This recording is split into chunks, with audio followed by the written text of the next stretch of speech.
Hello, everyone, and welcome back to the True to Form podcast. I am your host, Audrey Neff, and I am so excited about today's guest, who is Heather Allen. I'm going to introduce her here shortly, but Heather, it's been like pulling teeth to try to get you on this podcast. I think Heather was actually...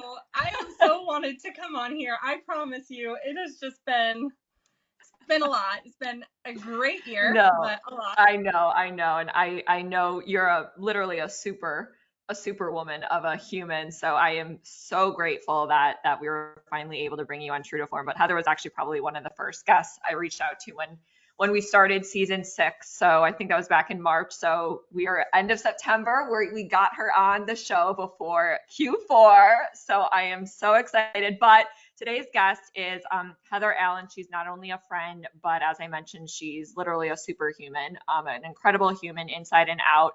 She is a mom to a beautiful 4-year-old girl named Vienna, who actually just ran into the room when we were chatting offline on video on this podcast, and her daughter Vienna runs into the room to pretend to be choking. So that was funny. She's adorable though, Heather. She looks just like you. But so not only that, so she's a clinical trainer for Sinclair, a mom, a wonderful human being, and a very successful 2-location med spa entrepreneur as well. So she is really like a jack of all trades. We have there's a million things that we could talk about that would go on for 6 hours. We're obviously going to kind of be respectful of time today and hit through a couple of topics, just see where the wind takes us. But Heather, I am so excited and honored to have you on the True to Form podcast. So welcome to the show. Thank you so much. I'm excited. Absolutely. We finally did it. I know. I am so excited to have you on. And I mean, I was like jotting down notes before this, just knowing like how much experience you have in so many different avenues. There's a million things we could talk about today. So to set the stage first, a lot of our audience probably knows you, some may not. So I think before we jump in, I think it would be so wonderful to hear, because actually, just to give a little insight to our audience, Heather is actually, by trade, she's an esthetician. So I find that to be super unique, because in this industry, a lot of med spas are either owned by not just physicians, NPs, RNs, PAs, or just a straight up business person. But I feel like you don't run into a lot of esthetician entrepreneurs owning med spas. So I think that is something that is so unique. So Heather, I think it would be so cool if you could just kind of start from your journey. It doesn't need to be super detailed, but just so our audience can kind of get to know you before we jump into some topics today. Talk a little bit about your journey and like first of all, like one day you decided to be like, I'm going to open up my own med spa and be an entrepreneur, coming from being an esthetician. I think it would be so cool to hear that story. Okay, sure. So I started off as an esthetician. I went to aesthetic school because I did not know what I wanted to do with my life. I thought maybe I wanted to go into nursing. I didn't know how I was going to pay for nursing school. And so I just was really looking for kind of like a trade to get me through. So I started aesthetic school and I just fell in love with aesthetics. I knew that it was for me right from the beginning. And I just loved how many avenues were out there for an esthetician. Like, you don't just have to go in and do facials every day, which actually I've never really done in my career, which is funny. I've never done back-to-back facials all day or waxing or any of that. So I started off as an esthetician mostly because I needed something that I could make real money so that I could go to school. So I, a few years into being an esthetician, I actually started nursing school, and I realized that as much as I loved the medical field, I didn't have as much of a passion for nursing as I did for aesthetics. So I was working for a doctor at the time, and he really gave me a lot of leeway and let me kind of become who I was going to become. He trained me a lot in marketing. He trained me a lot in selling. And so even though that it wasn't the perfect fit for me for life, I learned a lot through working with somebody that had a really big passion for this industry. So I worked for him and for them for about, I think it was about 6, 7 years.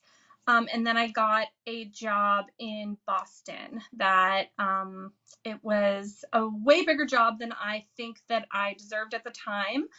I don't really know how I talked my way into this, but I got a general manager position for a business down in Boston. I was running multiple locations and selling, and I just really threw myself into it. I worked a ridiculous amount of hours, and I loved it. And I learned so much about running a business, and I kind of got to fake it until I did it on my own.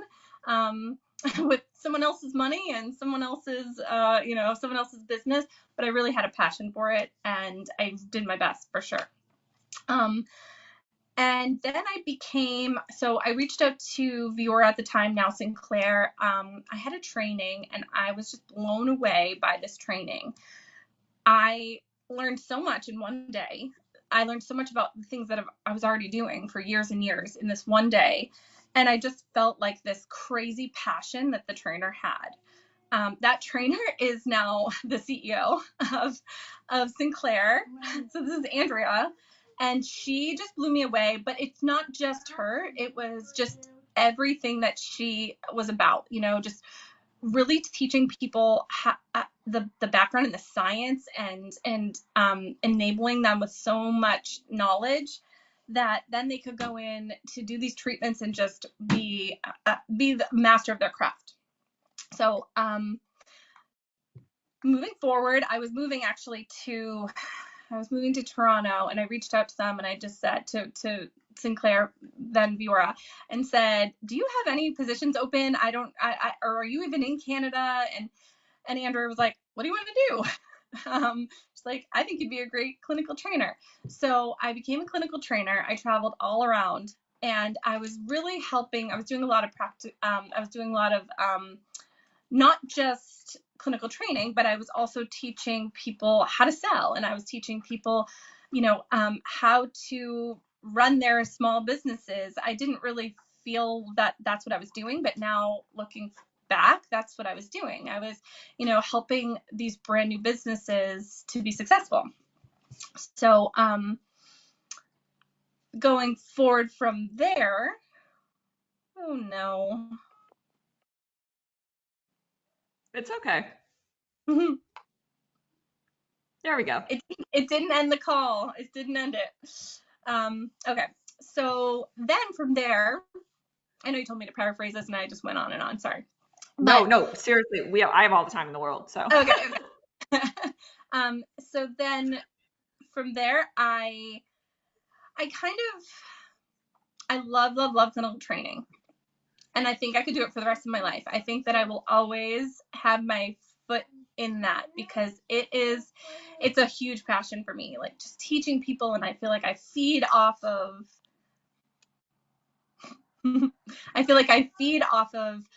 their excitement when they're first starting in the industry and all of that. But the travel was insane, and all about how hard traveling is. And I just burnt myself out with travel. So I really wanted to utilize all that I had learned in all of these years. And even in doing a ROI calculator, I'm like, what am I doing? I need to open something. I need to bring this to my area. I'm in New Hampshire. I'm in an area now that is infiltrated with med spas, but at the time, even 6 years ago, it really wasn't. And in the north end of Manchester, where we started, there wasn't any med spas. Now there's probably 6 within you throw a stone to them, but it's okay. But I just knew that I needed to bring all of this knowledge to my area. So a friend of mine, Diane, we decided to open a med spa. And I was still a clinical trainer. I was still a full-time clinical trainer for the first year and a half. And we just knocked it out. She still had her job, and we did everything. We started everything very small, and it just kind of blew up and turned into this really cool thing. And I don't know, it's been a ride. It's been great. I don't know if I ever set out to become a med spa owner necessarily, but I feel like, I don't know, the universe just kind of pushed me to where I am now. But it's been a Yeah. crazy ride.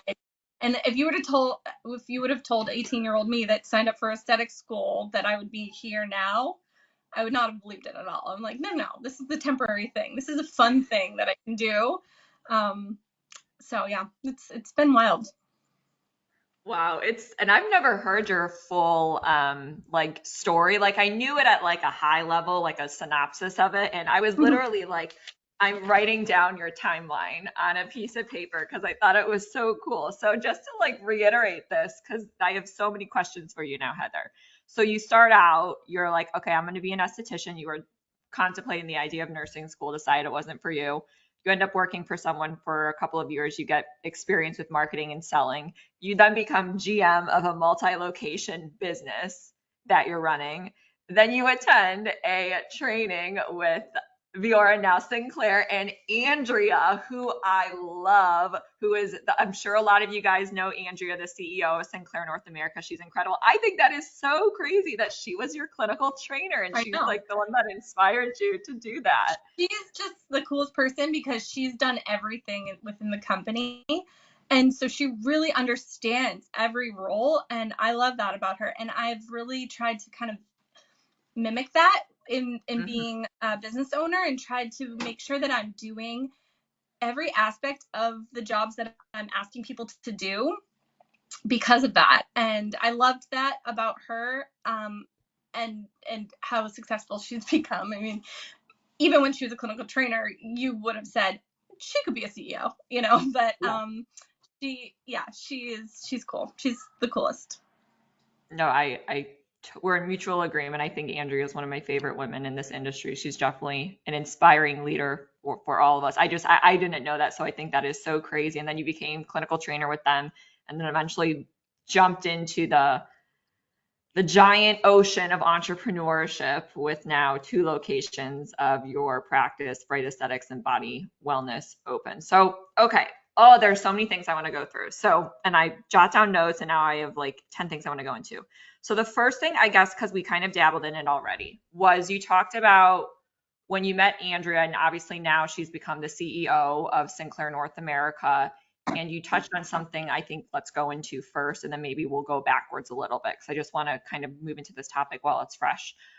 So, because I want to apply this concept to your practice. So you mentioned how was in all the positions within the company, and eventually she became CEO. And you and I both know there are very few female CEOs in this industry. They are predominantly male in the medical aesthetic industry, even though the patient demographic of medical aesthetics is predominantly female. Executive CEO leadership from a global standpoint in medical aesthetics is still predominantly male. So, that's one of the reasons I have so much respect for her. But you said something that was great was because she had done so many positions, she understood various aspects of what everyone needs to accomplish to effectively be successful for the greater good and the bottom line of the business overall. And obviously you have become an incredible leader in your practice and you've done so many different things throughout your career. So I kind of want to take us into like a leadership topic Yeah. first, and just knowing the person you are, and knowing pieces of your past and how successful your business has become. You are a phenomenal leader. I mean, you're an incredible trainer, you're an incredible public speaker, you're just an incredible human to talk to. You inspire me. I learn so much from you all the time. Is on the topic of leadership, a good leader would never ask someone to do that they wouldn't be willing to do as well. And so I want you to go into like being the leader in your practice. How was that a challenge for you? Was it something that you kind of just developed along the way? And I kind of want to go into um, what are your, I guess, most fulfilling things about it in growing your practice? Because obviously you guys have done a great job scaling from 1 to 2 locations now. It's been probably the hardest thing that I've done. And I think that a lot of business owners would say the same, that, having Oh, employees is probably one of the hardest things that you can do. It is one of the most fulfilling things to know that you're creating a job or jobs that people are feeding their families with. Like Yeah. that is just one of the things I'm most proud of. And it helps drive me a lot. It helps drive me to make sure that we're keeping these jobs secure through recessions, through scary times, through ups and downs. And so that is definitely it's something I'm proud of, but it's difficult. And it's been a learning curve for sure, especially going from somebody that was an employee now to somebody that has employees. I think that I've learned a lot from being an employee. I've learned a lot of things I didn't want. I never would want to do to my employees, or how I would not want to make them feel, because people have made me feel a certain way. But I've also, that I can definitely get into, but I think that some of the things that I've learned because I was an employee at one point, and then having them, was to really to utilize their strengths, and to not get frustrated at their weaknesses, just to pivot them, and to, say they're not great at sales. It doesn't mean that you can't teach them how to be great at sales, but right off the bat, don't get frustrated that they're not selling.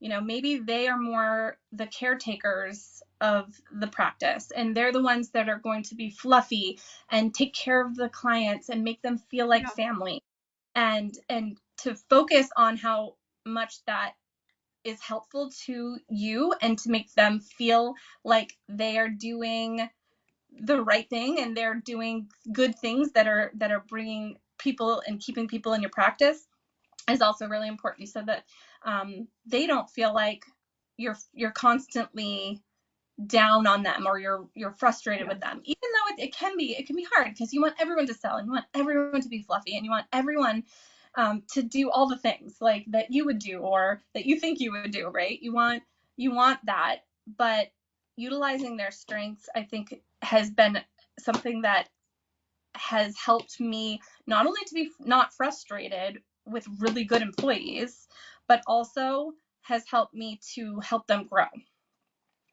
I think you want to be careful there, because you don't want to also pigeonhole them and be like, you're not good at sales, so you're never going to sell. Because then it's like parenting, right? You tell a kid that they're not smart, and they're going to think they're not smart. So there's definitely some of that as well, that you have to still continuously help them to be better versions of themselves, but also taking a step back and kind of seeing what drives them, asking them what drives them. Sometimes it's not money. Like, you would really think every single that it's all about money. Almost all of my employees that I've talked to, when I've asked them this question, they've said different things that has nothing to do with money. And of course, everybody wants to make money. That's not, that's obvious, but that's not what drives them, and that's not what drives them to be better employees. So some of the things that people have told me are that, it's kind of like the love languages, like what makes them feel loved, right? Somebody should write a book about that, like, then maybe it's already out there, but the 5 love languages of being a boss. Because, right? Because I think that's also super important to know, like, what drives them, or they're not going to be super successful with you, and they're not going to grow, and they're not going to feel loved or taken care of by you. Another thing that I think has been awesome, and it's not something I did at the beginning, but something that I've really tried to do, is create like a family, create a just like a. I'm so sorry, my dogs are going crazy. I think You're fine. Amazon's out there. It happens. It's podcasting life. We all get it. My 4-year-old's just slowly going on the door. Aw, Brianna.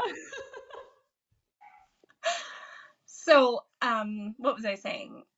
We were talking about making it a family unit, making sure everyone feels like they are being taken care of, and that they can come to you and talk to you. I definitely have a no drama policy. There's no mean girls. There's Mm-hmm. no, I mean, this industry can be tough like that. Yes. And there's just zero, there's zero of that, zero tolerance on that. Just because it's like, it's just such a waste of time and a time suck Yeah. and energy suck. And if I get that vibe from somebody when I'm interviewing it, they're just not a good fit because it's not what we're about. And so we can kind of be a safe haven for people that are looking to not feel that way every day. And people that tend to lean that way don't last. So Yeah. that's been really great too. Um, we just have a really great group too. I mean, I feel kind of silly even saying any of this because I'm like, I just have good people. I think that's so important just to like have employees that have integrity and that care about you and that want to be a part of your family and, Yeah. want to see you successful. And so there's definitely that too. I think it is. And I mean, there are so many things I was writing. I couldn't even write fast enough. Heather, you are just, I mean, just listening to How the I way you am, by the way. I'm like, have you seen me in the audience? I'm like, oh no, I got to do that. I got to do this. I love it. I love it. But just like hearing, and I know our listeners can definitely feel this too. Just hearing the way you talk about your family of employees, your team, your business, what you will accept, what you will not accept, what you will not tolerate, such as drama, and we've so many of our listeners, I feel like everyone at some point in time has had some type of toxic team member associated with them in some way. And we're all only human. A lot of times it's that's maybe the only way that we learn what we don't need to have moving forward and how we can pivot and create healthier decisions for our business moving forward. So I thought it was so cool because obviously the people that you have in your team are a true representation of the leadership as well. Like everything trickles down from you and your partner. And obviously, you guys have created a wonderful team. Couldn't agree more. You need the right people in the right roles, utilizing strengths, not letting them get frustrated at weaknesses. We are all good at certain things and we all suck at other things. And that is why, you don't achieve success by yourself. Like anything success wise, excellence in business and life, you get to that point through teamwork, not as, just yourself and you're siloed on your own island and you have no input or assistance and collaboration from other people. So I guess on the topic of, because there's a million things I could go into, but while we're on the topic of team members and hiring and interviewing, so I'm just curious if in your early stages, because obviously you guys started out with, I assume it was 2 employees, you and your business partner. Yeah. So let's go into like how you've built and grown your team. I would love to hear that kind of how many team members you guys have now compared to where you started. Was it a very slow process of growing? Was it maybe in some cases, maybe you at some point maybe grew too fast? If there were any challenges or maybe even mistakes, because I know that you're a very transparent person, like you are totally open to talking about mistakes that you've made along the way. And I love that about you because I feel like in this industry, a lot of people have egos and they just want everyone to think that they were just successful from the start. And that's not the case with anyone. So that's something that I really respect about you. So in terms of building your team, any challenges, mistakes, and kind of what that process looked like over the years? Yeah, we've made tons of mistakes when it comes to hiring. Sometimes somebody that can really sell themselves is not the Mhm. right person for your team.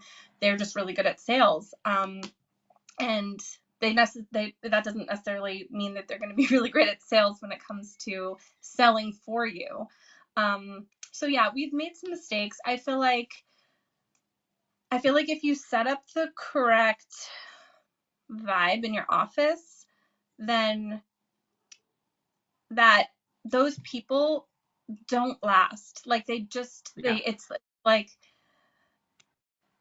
they just don't last in that environment. They don't feel fulfilled in that environment. they don't feel like they can grow in a negative way in that environment. And so we have seen people come and go. But when you nip things in the bud, they get frustrated and they leave and they move on. And people like that move from place to place to place anyways. You know, they're never going to find that. They're not looking for that home. They're more looking for something temporarily to either make a lot of money, or to, you know, just be for a short period of time. Yeah. So yeah, we've made some mistakes for sure. I think that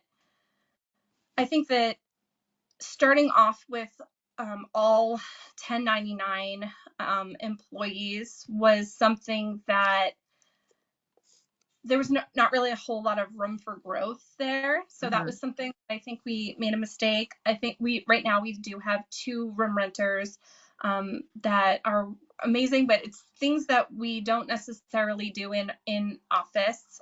So we have a lash tech that runs her own small business, and that's all she does. She does lash extensions. She's amazing. She does mine. She's great, but this is all she does. And so she rents a room.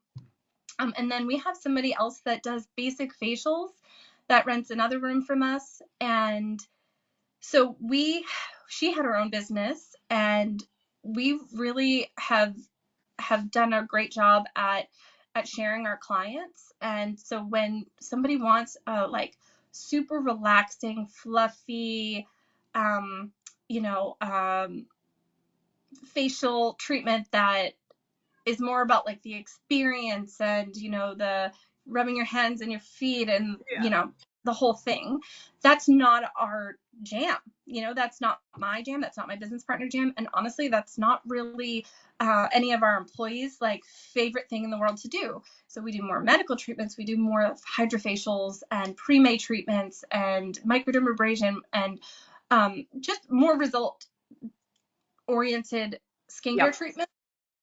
But all of that is super important. And so she had an existing clientele. And so she brings them over to us when they want a photo facial, when they want a hydrofacial. And then when our clients do want that fluffy treatment, we send her to. So I think that it can be a really great relationship. And but if you have all 1099 employees that room rent, then what you're getting monthly for rent is what you're going to get monthly for rent. You're not going to grow from there, and it's really up to you to sell everything else. So having real employees, we call them real employees, not that they're not, but you know, I think is harder, but it's important. Yeah. So that was a mistake that we made from the beginning, and then moved into having our own employees. And yes, we started just us. We started just me and her. In some ways, we laugh and say it was so easy, but at the same time, we were working constantly. I was pregnant with Vienna, and I was doing laser hair removal until the day before I had her. The night before I had her. So, I mean, easier in some ways when it comes to management, but when it comes to, you know, actual, you know, labor, not so much. So yeah, we've grown. I think we have 10 employees in the 2 locations, and some of them go back and forth to the 2 locations. We're only about 25 minutes apart from each other in the 2 locations, so it's nice because we can go back and forth easily and have our employees work in both. Nice. That's actually pretty cool. So within like the 2 locations you have, do your patients typically stick to one location, or do they move between both locations given that they're so close to each other? It's funny. It's like there's like 2 or 3 towns between the 2, and the people that in those will jump back and forth to the 2 locations. But I think it's like this in a lot of cities, small cities, that everyone's kind of stays in the city that they're closest to. So we are getting so many different clients, even just being 25 minutes further towards that way, that would not have come all the way down to our Manchester location, even though it's only 25 minutes away, because there are other spas, there are other med spas in Nashua. So yeah, it was a learning curve. We were like, hey, let's see how this goes. If they're like different worlds, even though they're close together. Got it. Yeah, it's funny. I Interesting. mean, it's more small. I mean, we're New Hampshire, so it's, it could be a Hmm. little bit different parts of the country, but Definitely. And then that's so cool to hear. And so while we're kind of still on the topic of the overarching topic of leadership, let's call it, and building a team and growing and scaling together with the people that you employ and surround in your business and that become a part of your family like culture. I want to talk about delegating now. So because when you going back to what you said about utilizing people's strengths, obviously certain people are going to be better at certain things in certain roles than other employees, and recognizing that as a leader early on. And you mentioned that you actually ask your team members what are you most passionate about, like what do you love doing, and so that just shows that you actually care as their leader, and as like the entrepreneur with equity in the business. You care about your people, you want to put them in the right roles doing the things that they love. Is money a driver? Sure, but you have to also, and I thought that was so cool because when you said asking what drives them, and you said very few people actually say money, it's something else, and I totally agree with that. So I remember back, so Heather, not only is she all of these incredible things, but she's also a phenomenal public speaker. So back in Vegas or back in December in Vegas of this past, I guess I can't believe it's already September. I guess almost a year ago. It feels like yesterday. Goodness gracious. I know. We Beauty Boss, which we'll talk about towards the end. So Sinclair hosts these incredible events called Beauty Boss. It's clinical and business training 2-day events. They're phenomenal. And she gave an incredible lecture about the biggest mistakes, I think it was, that you've made along the way. And I specifically remember a part of those. So I kind of want to move into like branding and social media now, because I remember a lot of just super insightful things that you talked about in that lecture. So I guess on the topic of delegating, let's hit social media first. Was I I believe at some point you delegated this or brought on someone on your team to actually manage your social media. And I mean, you guys do great on social media. I follow Bright Aesthetics. I have it on my other screen here. So you guys have over 2,000 followers, which is amazing because you guys are a very small, market, let's say. So to have that many people following you, I think is great. You've obviously done a great job of organically building that from the ground up. So I want to talk about your social media process and how you actually started it, if there were mistakes along the way, because I know that you ended up actually delegating it out to someone. And I feel like this is something practices have, their ears are always wide open around the topics of social media, because a lot of times they just are confused or they don't know where to start. So I think if we could get kind of your Yeah. background on that and your insight, that would be so cool. Well, I'll start with the fact that I was petrified of it. I mean, I've been on social media since social media has been a thing, but I'm not somebody that is a crazy overshare on social media. And so the fact that I was going to have to be vulnerable and be out there dancing and doing all these things was just, I couldn't. But when I kind of started to get into it, I realized that you can have a lot of fun with it, and it is fun. And the feedback that you get from your clients and the interaction that you get with your clients when you're not necessarily with your clients just feels great, because these are people that you do know and care about. And I think that it's the same reason we do social media personally, right? It's like to reach out and to connect and to feel like there's you have people constantly kind of in your life. It's even cool when it is on a business sense, and I think it's fulfilling. It's more fulfilling than I thought it was going to be. I thought it was going to be this job that I hated, which sometimes, I'm not going to lie, it is. However, there are times too that I get feedback or somebody writes something, I haven't seen them in a while, and we, start a conversation, and it's nice to connect again with all of these clients. But it was not something that I necessarily set out and was like, I'm going to rock this. This is going to be the best thing. And so I needed help. So I tried. I did a lot of it on my own. And I think that I got to the point where I was like, okay at some of it. But there's so much more to it than I even know. And so I reached out to, she was not a client actually at the time. She was somebody that has grown an amazing following, and she had over 60,000 followers with her it was just a page about being a mom and just being like, she's a nurse, she does a lot of different things. But anyways, so she had this great this big following, and so I reached out to her and was like, can you just help me, and would you do some trade? So she started doing some trade for us. She's actually now one of our employees. She's a nurse that does injections. So she's become definitely part of the family. But she started off doing some trade for me and helping me just with when to post, how long the posts need to be, how long things, when is the best time to post during the day, things like that.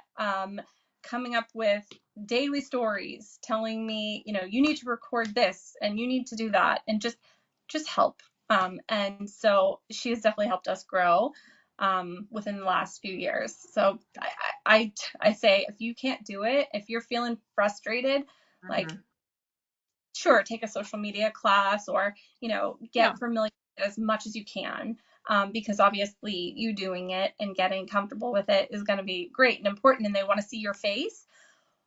But get help, because it's not, as a business owner, we don't have enough time to 100% to give 100% to our social media.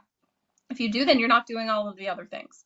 And so I think that utilizing as much as you possibly can to help you in all those aspects is it's so important, so that you're not doing it 3 a.m. So yes, we've gotten a lot of help, but we made a lot of mistakes just when it comes to our brand and marketing and all of that when we first started. Even I do remember me talking about our logo. My dear sister, who's amazing, but she was still in school for marketing, and she made our first logo, and it did not represent me or us or anything, and it was cute, it was fine, but I was like, fine, get it on the sign. Like, there was so much to do when we were opening that I was like, all right, fine, it's great, throw it up there. And so it was hard. I had to go back to her, years later. We were actually going to put a big, huge sign on the front of our building. It was going to be like $10,000. So I was like, we got to change this. We got to change this, because if I don't love it, I don't want this big, huge sign on our. So I went back to her, and she was totally fine. This is what she did. She's what she does. She was like, great, let's create something that you love. And she did our second logo for us, and I really feel like it is something that I can stand behind, and I feel proud of now. And so I think that if you're not well represented by your logo, and you just kind of did it fast, it's so much more important than you'd think, because every time you put it out there, you're going to be like, nah, that's not really it. And then our before and after photos, we didn't have our own from the start. We utilized a lot of the ones from the companies that we used, and building that up and having them on our website, having them on our social media. It's just something that you get so proud when you see your own, and it's so much easier to sell. So I feel like in a consultation setting, the clients really feel that. You can say, and this is, a 36-year-old that we worked on, and you can kind of give a backstory when it comes to before and after photos. So as much as the ones that are from the companies are amazing, they're great, they just don't have any of the heart and soul behind them, and your clients will feel that. So I loved that. And I get so proud when Aaliyah shares one of my before and after pictures from I'm like, oh, that's mine, and I screenshot it and send it to my hairdresser or whoever it is that the photo is. I'm like, oh, they used your photo. I mean, it's just, you're proud of it, right, at that point, and it's just, and people feel that. So That was another big mistake that we made. Our website was a big mistake that we made from the beginning. We just kind of did a quick website and didn't put a lot of thought into it. We're just like, well, we just got to get it out there. We're just got to get out there. I think that some of that is true, right? Like you can't just hold off on doing all of these things until they're perfect. But at the same time, if it's not well representing you, then you need to work on it and fix it and spend that time. And that's me coming from me saying it because I did that, that I just threw it up there. And I think our first website was up there for the first like 2 years, and I was just not proud of it. So I feel like you just need to really be proud of the things that you put out there because people feel it. Those were my big mistakes I feel that I made or that we made when it came to our brand. And I think we're always like learning and growing too. If I speak next year, I'll probably have a whole new list of things that I didn't think were that important this year, but now looking back, I'm like, oh, nope, there's that and that. So I don't know. I think that always being open to learning and taking a step back and listening to people when they tell you certain things, it's important because we get a little bit funny when it comes to our business. We feel like it's such a representation of us that we feel like that if somebody gives us any critiques on it, that they're critiquing us. And I feel like not taking things personal is just one of the most important parts of being a business owner. And it's hard, but I think that that's something I've learned, that that they have our best interest at heart. They're just trying to help. Yeah, couldn't agree more. That's like we should all know that in business, you should not take things personal. Like you should not be emotional in business. And we all will do it at some point. Like that's just, once again, we're all human. And I thought it was very prophetic that you said, because this is so true, is people that are constantly evolving, growing, scaling their businesses and elevating just their mindset, I guess, overall, are people that are constantly open to learning and being okay and being totally making it acceptable that we're going to make mistakes. And so I love that you're just sharing with us and our listeners some of the mistakes that you made and being totally honest that you're like, yeah, even this year, I'm probably making some mistakes right now, but I won't even know until a year later. So I think it's such a truly a breath of fresh air, Heather, talking to you, just the way you talk about and that you're so open about all of these things. So I guess my next question is, because we obviously kind of moved into the marketing topic a bit. So and I'm having a lot of commerce because obviously right now this industry, we're still a very young industry. We are growing exponentially, double-digit compound annual growth rate. Even though we have a lot of consolidation going on and investment money coming in, we also still have a ton of med spas opening. Whether it's nurses transitioning from the hospital setting, they're burned out, they want to move into an industry that is, for lack of a better term, happier. We're making people happy, feel wonderful about themselves, build confidence. It's definitely very different than the insurance side or working in the OR or whatever it may be. So I guess, because I'm right now at this point in time, I think I had like 3 conversations with startup med spa owners earlier today. I've been on the phone and having some meetings with some of them. So I'm curious because we moved on to this topic and you talked about some of the mistakes you made at the beginning. So what would be your advice to the listeners on this podcast who are in that startup phase? They're in the beginning stage of business and all the time what I hear is they're terrified to spend money on marketing. Like whether it's $2,100 a month, it totally freaks them out. And so what would be, because you've obviously you know, I don't want to say done the bare minimum, but like you were at a point where maybe you were trying to be really lean with certain things. So like what advice, knowing like that you've gone through all these Zero, different zero stages, dollars to $0. start. Okay, so you were spending $0 on Nope, marketing. nope, everything free to start. I'm not saying this was correct. I'm saying this was a mistake.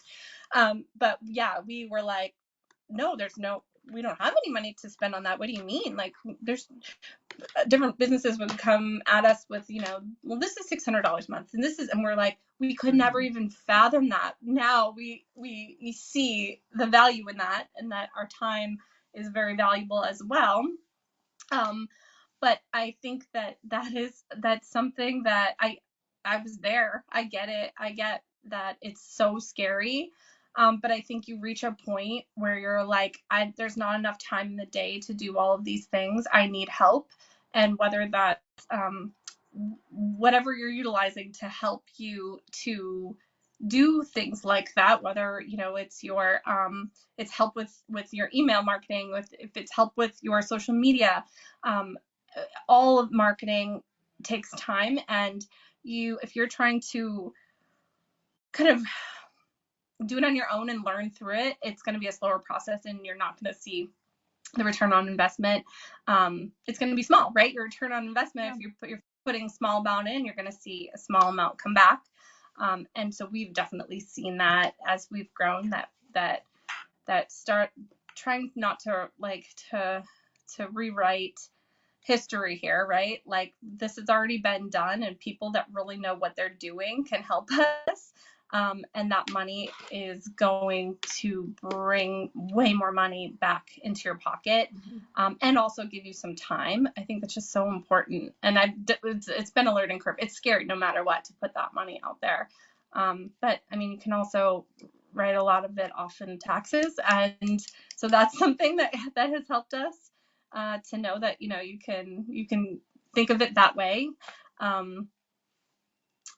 I don't know. It's been something that's been hard to wrap your head around from the beginning, but I've seen growth when we put money out there, when it came to marketing. So our budget has definitely changed over the years from $0, and me just on Facebook to a much larger percentage.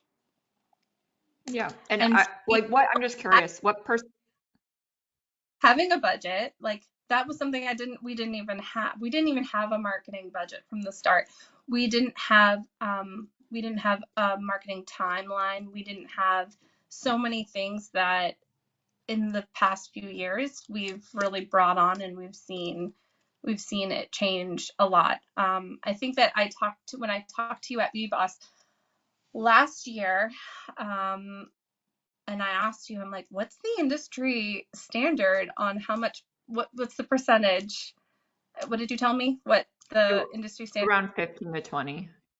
15 to 20%. And I went back like, we need to bump this up.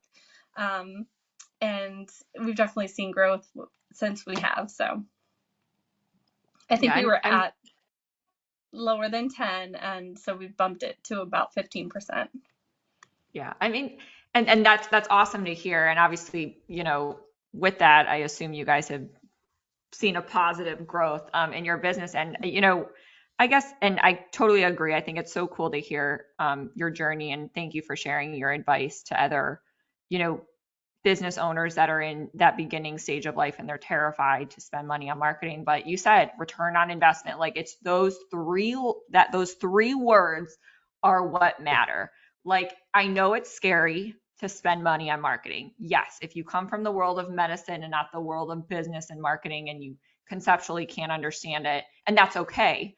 Like, it costs money to make money, and we're in a competitive market, not saturated, but it is competitive. And the sooner, I guess, you can wrap your head around the concept that if you want to build and scale your business and then eventually exit one day in the future, you have to market your business. And so I'm curious around, because those three words, it's all about return on investment. So I'm going to spend X, whatever that dollar amount is. However, I'm going to get back Y from my marketing, right? And so obviously that would be a multiple if you're doing everything right. So talk a little bit about, because on the topic of ROI, are you guys tracking from, I assume you guys are doing marketing in different avenues, like you have different strategies and platforms that you're utilizing. Do you guys, I assume that you guys do a pretty good job in the practice of tracking like where new patients are coming from, like what marketing avenue or lead source, marketing source are they coming from? And then do you use that to refine your strategy, the We do. next quarter and things like that?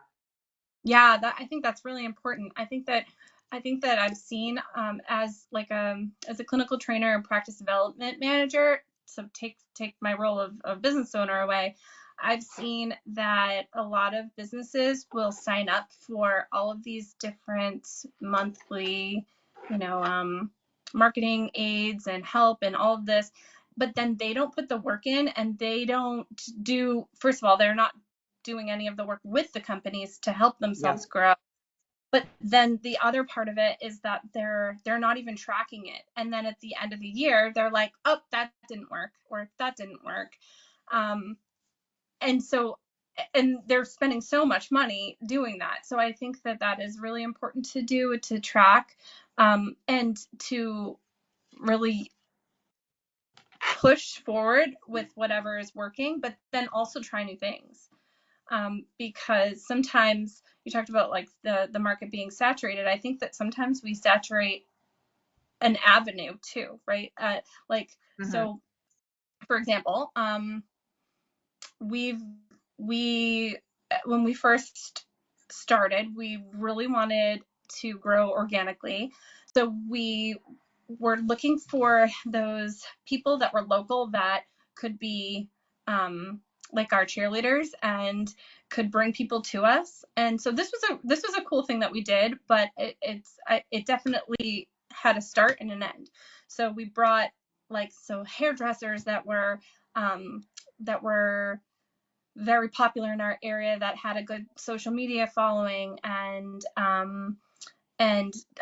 real estate agents and things like that. So we picked about 20 people, and we had a program that every person they brought in, they got like bright dollars, and then they could do whatever XYZ treatments for that amount of money. And that was great, but I feel like once we got through all of their clientele, we weren't being successful with that anymore. So pivoting to a new thing, and again, that was in my $0 marketing days, and just trying to do whatever I could do to to bring new people in the area and let everyone know that we were here. So yeah, I think pivoting and like really assessing everything quarterly is really important. Yeah, definitely. Couldn't agree more. You have to be tracking all of this. And you brought up a really good point is even if you're using, because obviously there's a ton of agencies out there, like, and they're wonderful.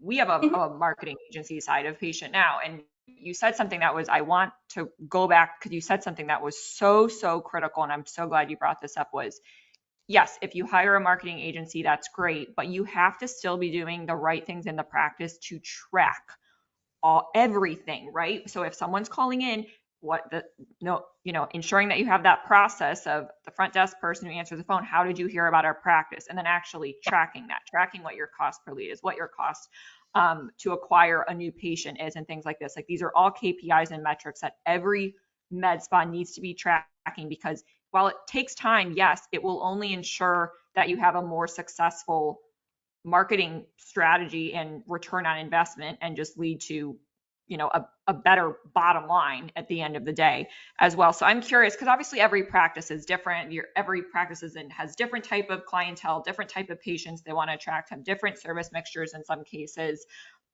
Maybe the income is different in certain areas as well, and things like that, or age demographics. So I'm curious, in your New Hampshire market, in terms of your marketing, what, I guess, avenue do you guys typically spend the most on? I'm just curious.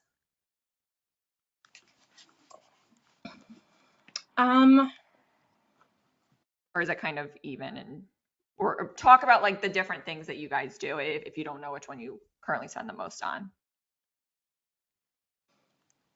I'll be honest with you, is that this is something that like we definitely need more work on. Like we're at a place right now that the companies that we were using were not working for us. Got it. Even me working, so we're at like a standstill where we have a budget to spend, and we're looking into it. So I don't want to get too into that because I don't want to put down That's any totally companies fine. either. Yeah. They just weren't right for us. Yeah. So we're right now we're shopping right now. Got it. Got it. Well, come shop with us, Heather. We've talked, and yeah. I love it. Once again, like I think we can all just really appreciate how your authenticity as well, like you're just like, yeah, we're actually in a point right now where our marketing agency isn't working out and we're changing. And that's the world of business, constantly having that open mind and pivoting and just knowing when to, put your foot down and be like, this isn't working. We need to do something else. So I so appreciate how honest, transparent, and authentic you are. And I know our audience of listeners definitely is going to appreciate that too, because you're just a very relatable person and you're going to relate to so many of our listeners, just knowing that all the wonderful things that we've gone through today. And there's probably another 15 things we could go through. Obviously, we are probably already at an hour looking at the clock now. I love podcasting with friends because the time goes by so quickly. So while we're and we'll definitely bring you back on in the next couple of months and go into a million other things as well. But I did want to end with a little quick convo around Beauty Boss, since we will both be there. So our listeners, I'm sure some of you guys probably already know this. I did do an episode a couple weeks or months ago with Kara Moncrief, who is also the director of clinical communications for Sinclair, but Sinclair North America, who we gave them lots of shout outs during this episode, but no financial interest on my end. I just love their CEO, their leadership, their team. They're amazing people. Obviously, Heather, you're also a clinical trainer for them as well. And Sinclair almost kind of like, they definitely had played a part in you becoming an entrepreneur, which is so cool to hear. So Sinclair this year, 10 years. Oh my gosh, that's insane. A decade. I know. Wow. It's crazy. Wow, time flies. I love that. But yeah, so Sinclair, for those of you guys who are looking to attend an event, Q4, obviously there's a lot of them in the industry, and I know it can be very overwhelming. So Sinclair hosts these events called Beauty Boss. I think, what is the URL? I can bring it up on my computer screen. But this will be the 4th Beauty Boss, I believe, that they are hosting. Let me get the and they URL just keep up. getting better. It's my favorite event that we've ever put on. It's just like a place where all of these business owners come together and we just feed off of each other's energy and give each other, advice and motivation. And it's just, you just leave feeling like a new person. I don't know. Totally. And so cool. I'm sure you feel I it too. totally agree. Yeah. No, there's like the community and the energy. You guys, if you're contemplating an event to attend Q4, the ticket cost is so low. I'm on the website right now. Early bird ended, so standard price is $350. Although I know you can use Patient Now 50 for a 50% discount as well. But you guys, okay, so a couple $100. It's a 2-day event. It's at the Mohegan Sun in Connecticut. I actually just booked all my travel today. Incredible speaker lineup. Heather will be speaking. I'll be speaking. They're doing a really cool format this year. I am beyond pumped. But as she said, it's literally just a ton of business owners in the medical spa industry getting together, collaborating together, listening to incredible, inspiring speakers that bring their own part of their own expertise to the table.